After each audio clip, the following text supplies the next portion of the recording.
Welcome to my channel advance educare GPG. এই ভিডিওর বিষয় হচ্ছে উচ্চ মাধ্যমিক রাষ্ট্রবিজ্ঞান সাজেশন 2025। এই সাজেশনে দেওয়া প্রশ্নগুলির উত্তর তোমরা যদি খুব ভালোভাবে পড়ে যাও তাহলে অবশ্যই তোমরা পরীক্ষার সমস্ত প্রশ্নগুলি কমন পেয়ে যাবে। প্রশ্ন যেমনই হোক না কেন এখান থেকে কমন আসবেই। তোমরা চ্যানেলটা সাবস্ক্রাইব করে রেখো যাতে পরীক্ষার পরে সাজেশনটা মিলিয়ে দেখতে পারো। সাজেশনের প্রথমে তোমাদের 2025-এর গুরুত্বপূর্ণ প্রশ্নগুলি পড়ব, তারপরে বলে দিব যে কোন 10টা প্রশ্ন পড়লেই তোমরা সমস্ত প্রশ্নগুলি কমন পেয়ে যাবে।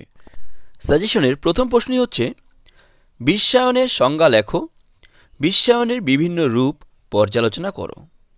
এই প্রশ্ন একটু অন্যভাবে ঘুরে দিতে পারে যে বিশ্বায়ন বলতে কী বোঝো, বিশ্বায়নের বিভিন্ন প্রকারগুলি উল্লেখ করো।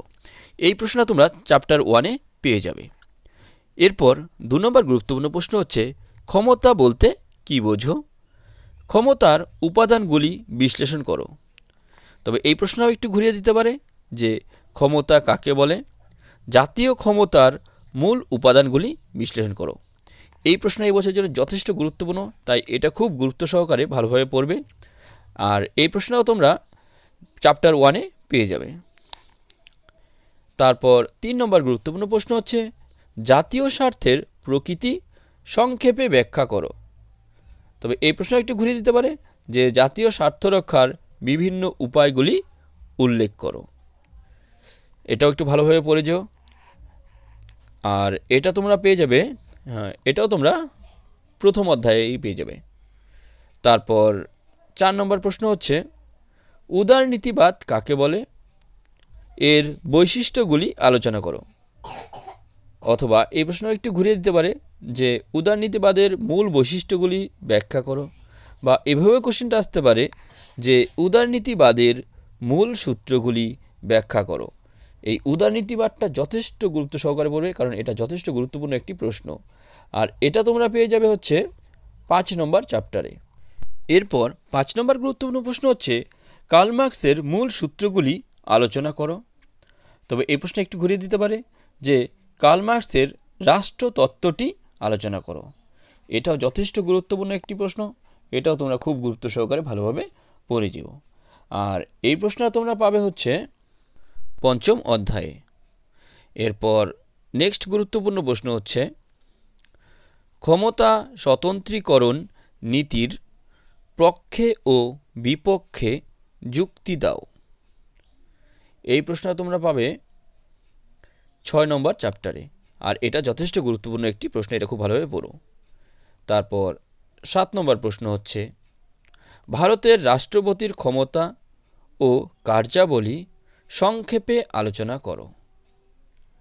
এই প্রশ্নটা তোমরা পাবে 7 নম্বর চ্যাপ্টারে পেয়ে যাবে। আর এটা খুব গুরুত্বপূর্ণ প্রশ্ন, এটাও খুব ভালোভাবে পড়বে।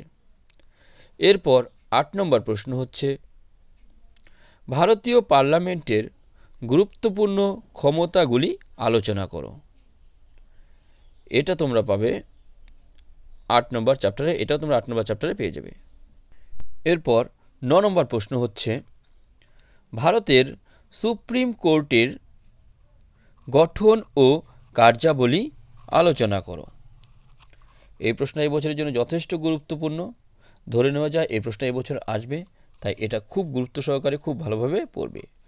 আর এই প্রশ্ন তোমরা পাবে তোমাদের বইয়ের 9 নম্বর চ্যাপ্টারে।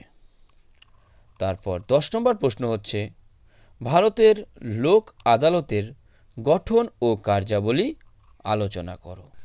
এই প্রশ্নের উত্তরটা তোমরা তোমাদের বইয়ের 9 নম্বর অধ্যায়ে পেয়ে যাবে। এরপর 11 নম্বর প্রশ্ন হচ্ছে ভারতের অঙ্গরাজ্যের মুখ্যমন্ত্রীর ক্ষমতা ও পদমর্যাদা আলোচনা করো। এই প্রশ্নের উত্তরটা তোমরা 7 নম্বর চ্যাপ্টারে পেয়ে যাবে। এরপর 12 নম্বর প্রশ্ন হচ্ছে ভারতীয় পার্লামেন্টে আইন পাশের পদ্ধতি ব্যাখ্যা করো। এই প্রশ্নের উত্তরটা তোমরা পাবে তোমাদের বইয়ের 8 নম্বর অধ্যায়ে। তারপর 13 নম্বর গুরুত্বপূর্ণ প্রশ্ন হচ্ছে এরপর 13 নম্বর প্রশ্ন হচ্ছে দ্বিকক্ষ বিশিষ্ট আইনসভার পক্ষে ও বিপক্ষে যুক্তিগুলি লেখো। এটা তোমরা পাবে 6 নম্বর অধ্যায়ে। এরপর 14 নম্বর প্রশ্ন হচ্ছে লোকসভার অধ্যক্ষের ক্ষমতা ও কার্যাবলী লেখো। এই প্রশ্নের উত্তরটা তোমরা তোমাদের টেক্সট বইয়ের 9 নম্বর অধ্যায়ে পেয়ে যাবে। আর আরেকটা প্রশ্ন তোমরা পড়ে যাবে, সেটা হচ্ছে টিকা লেখো ক্রেতা সুরক্ষা আদালত। তোমাদের এই 15টি গুরুত্বপূর্ণ প্রশ্ন দিলাম। এই 15টা গুরুত্বপূর্ণ প্রশ্নের মধ্যে প্রথম 10টি প্রশ্ন খুব ভালোভাবে অবশ্যই পড়বে, আর যারা কোনো রকম রিস্ক নিতে চাও না তারা 15টা প্রশ্নই অবশ্যই পড়ে যাবে। তবে প্রথম 10টি প্রশ্ন হচ্ছে সবচেয়ে গুরুত্বপূর্ণ প্রশ্ন। আশা করি সেই 10টা প্রশ্ন থেকেই তোমরা সমস্ত প্রশ্নগুলি কমন পেয়ে যাবে। আর তোমাদের যদি এই ধরনের নোট, সাজেশন ইত্যাদি শিক্ষামূলক ভিডিওর প্রয়োজন হয় তাহলে আমার এই চ্যানেলটিকে সাবস্ক্রাইব করে বেল আইকনটি অন করে রেখো, যাতে এই ধরনের ভিডিওগুলো আপলোড করার সঙ্গে সঙ্গেই তোমরা তার নোটিফিকেশন পেয়ে যেতে পারো।